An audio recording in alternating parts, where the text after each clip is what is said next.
Hello, good morning once again, class, GE2 classes. Today is 7 a.m. of a lovely Wednesday morning, and I hope you are listening to this, enjoying your coffee and coffee music that goes with it for fun. Okay, so well, I hope you have begun reading our syllabus as well as our module. So this will begin a series of a lot of writing activities, writing essays. So I have decided to begin with at the right footing. Okay, so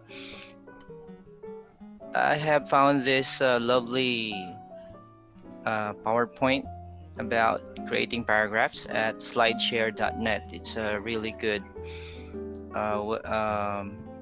what they call this website where you can find a lot of good presentations that you can even download if you have your own account, and you can use or improve or add or remove certain slides, so you can be creative about it. Okay, so this is about creating paragraphs, so organizing ideas into effective units. Okay, what happened? Okay, there.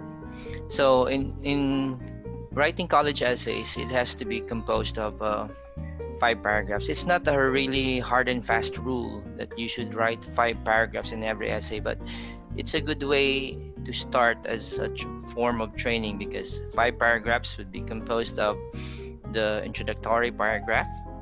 Then at least you should have 3 supporting points, 1 paragraph each, and finally the conclusion or the concluding essay. So a college essay is composed of 5 paragraphs, but what exactly is a paragraph? So let's review on that.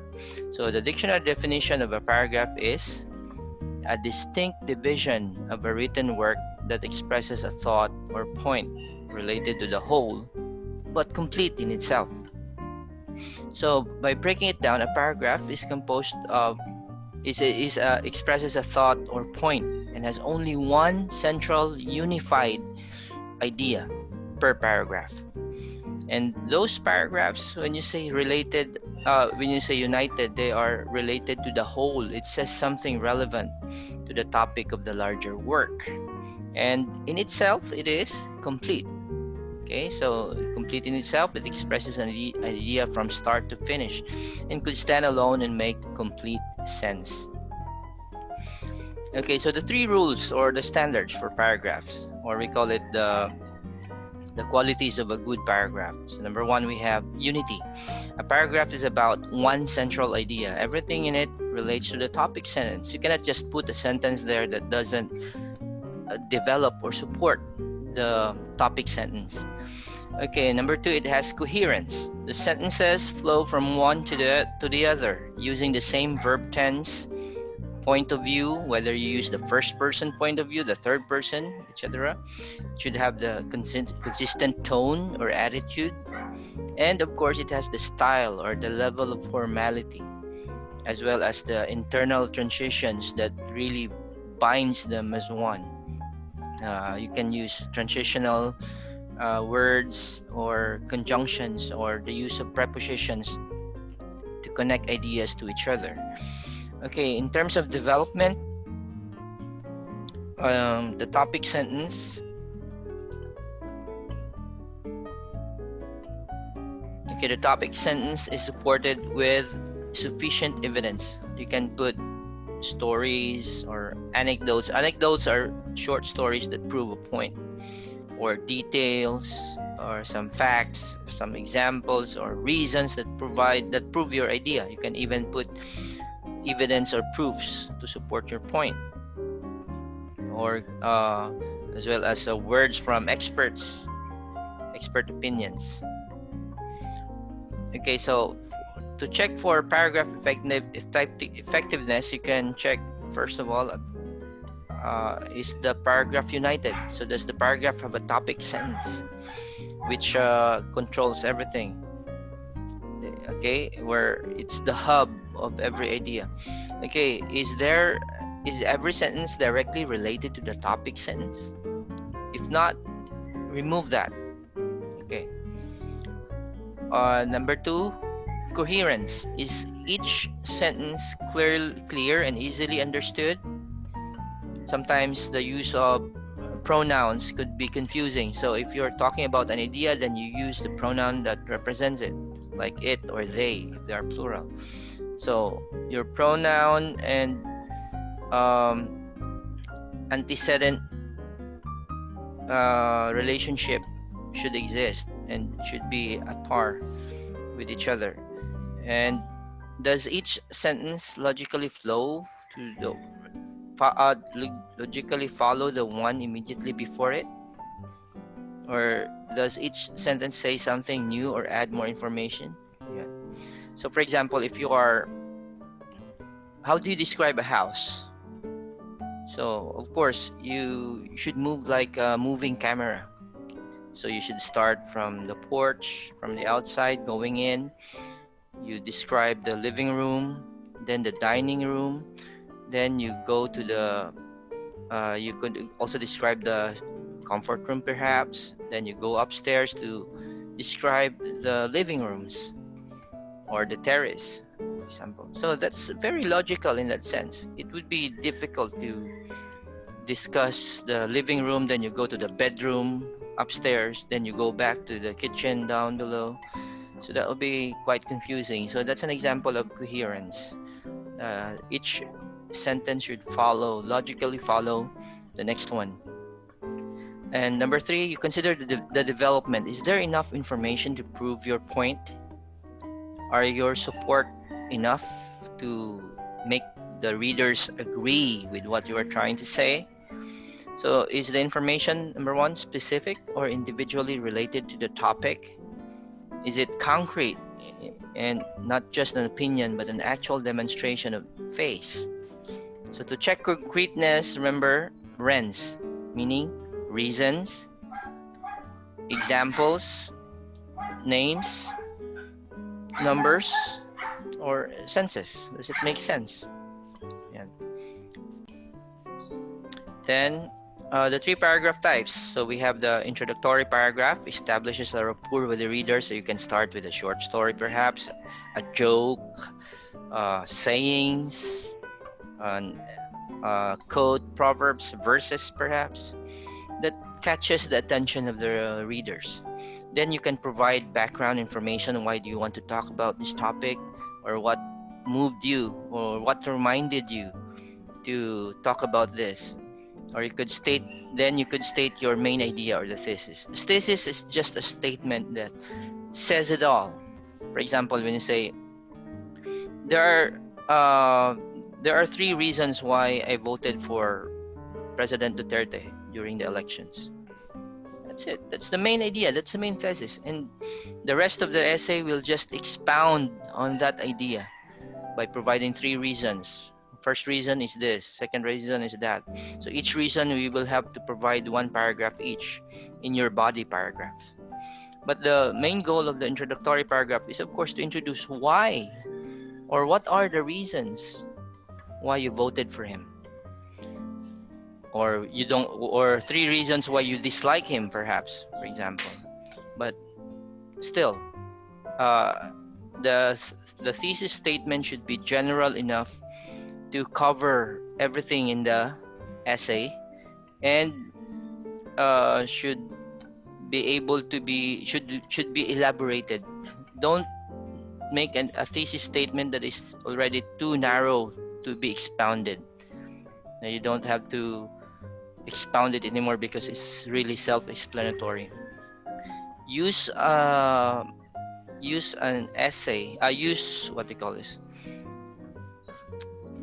Use that main idea, or we call it the thesis statement, that can be proven, that is arguable.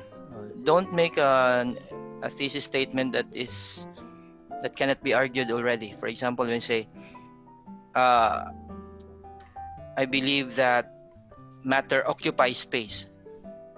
That's already a proven fact. So you don't need to expound on it because it's really self-explanatory. And so, but when you say, I believe that fasting will make your health, it will make you healthier. Oh, that's arguable. So that could be expounded, and you are now required to prove your points why you were able to say that. Okay, so I hope you get it. Okay, so then for like the structure of the introductory paragraph would look like one sentence for, or two sentences for saying perhaps, or a quote. Then introduce your thesis statement, one sentence, and you can also include the development or the topics that you want to discuss. Okay, for example, instead of saying 3 reasons why I voted for Duterte, you can say the reasons. Oh, let me say, you can start by saying his honesty, his integrity, and his leadership are the 3 main reasons why I voted for Duterte. So you already mentioned the 3 important points. So the first, so the moving to your body paragraphs, you can discuss the first point already. So you make a topic sentence out of that. So the first reason why I voted for Duterte is because of his honesty. Then you provide examples or support why you said that. So that makes up the first paragraph, or the second paragraph of your essay, or the first paragraph of your body. Then you move the second point. The second reason why I voted for him is integrity. Then you provide examples again. And finally, the last reason is this. Then you move on to the conclusion paragraphs, or concluding paragraph. So which reminds the reader of your main idea. It summarizes evidence, or it can even sum up the point and reinforces the tone. So this is something that you can leave to your readers, an impression, perhaps a lasting effect. So that's how simple it is to write a paragraph. Okay, moving on. So here are the specifics. Introductory paragraph, we have the grabber, gets attention. The background, make sure that the reader understands things and provide explanations, definitions, or further explanation about a concept perhaps.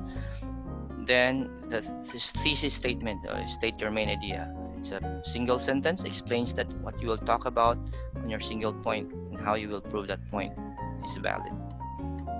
Then so body paragraph, we have this topic sentence, then evidence or proofs, or other forms of support, examples. So then provide a clincher. Clincher is something that ends the paragraph. You don't just end with proofs or evidence. You close the paragraph with a sentence, just one sentence that closes it. So you can either restate the topic, summarize the points, or provide a conclusion. Then with the concluding paragraph, you can either restate the thesis statement. So this is the reason why I voted for Duterte in relation to the topic. So remind them what the essay is about in different language. State your essay, subject, or reasons. Then you can also use the summarized evidence to show that you have proven your points, your ideas. And finally, the final clincher. Drive the point home. Provide a memorable final sentence that reinforces your main idea. Or you could either ask them to do something about your essay. You can ask them to vote for a person, to support a particular cause or endeavor, or to go against an idea, or etc., or just to agree with you on something. So, and how do you arrange the body paragraphs? So logically arrange evidence within the body paragraph, presenting information in a planned order. So you have to this is for coherence part. How do you make your paragraph coherent? So you may choose to arrange the paragraph either chronologically or by moving the reader through time. What happened first, next, third, and finally. So you would have to, excuse, okay, you would have to use these, what they call these transitional words to show order. Then you can also use spatially by moving the reader through physical locations, east to west, north to south, etc. Then, okay, so as what I have said, like spatially, like describing the house, so you would have to move from a particular logical order, beginning from down going up, or from the outside going in. You can also discuss items by importance, like by moving the reader from the most to the least important point, or from the least to the most important point. You can also use by specificity, or by moving the reader from the general to the specific, or from the specific to the general. Almost done. When to begin a new body paragraph. Okay, so begin a new paragraph whenever you, number one, introduce a new subject. Okay, you have to remember that indentation, begin the paragraph with the indentation. So you don't need to just write everything in just one paragraph. Whenever your topic shifts, begin with, it's all right to begin with a new paragraph in that sense. So if, for example, when you introduce a new subject, or you shift the time frame, like later, then, afterwards, or you shift place here in Florida, not only in this, is this a problem in the US, but also in Europe. So that's another discussion. Or you can shift your approach or emphasis, like on the other hand, or more importantly, etc. And you can also write a dialogue. A new paragraph begins each time a different person speaks. So that's why when you read a novel, every time the speaker changes, when one character talks, then a person replies, that is written in a different paragraph. So okay, and finally, remember, to summarize it all, a paragraph is just about one idea. It is complete in itself. It's related to the larger work. New graphs begin when something changes, like a topic or emphasis.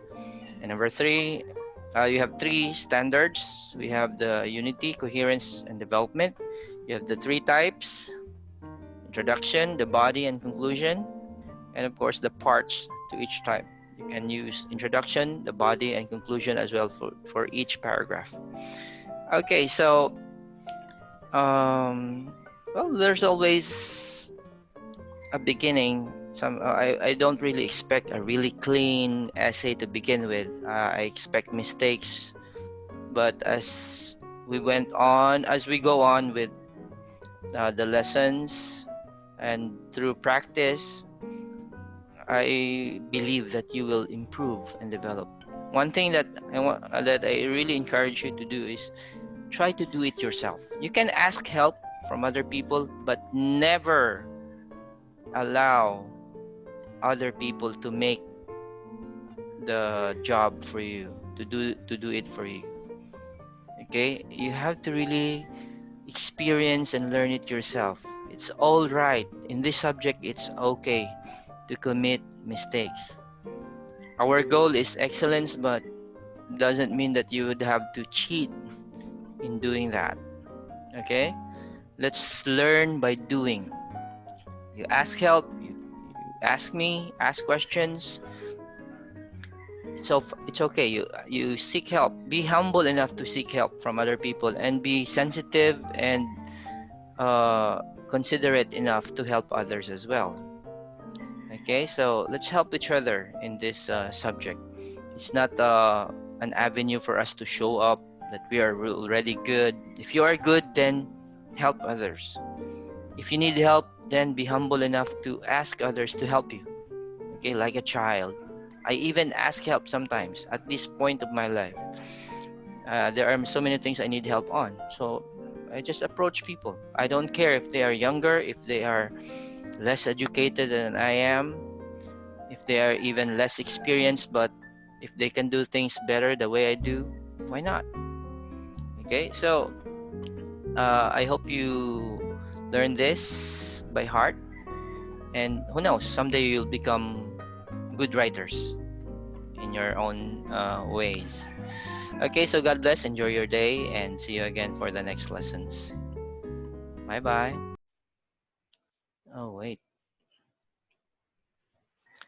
So I had posted an assignment, so I hope you'll be able to do that.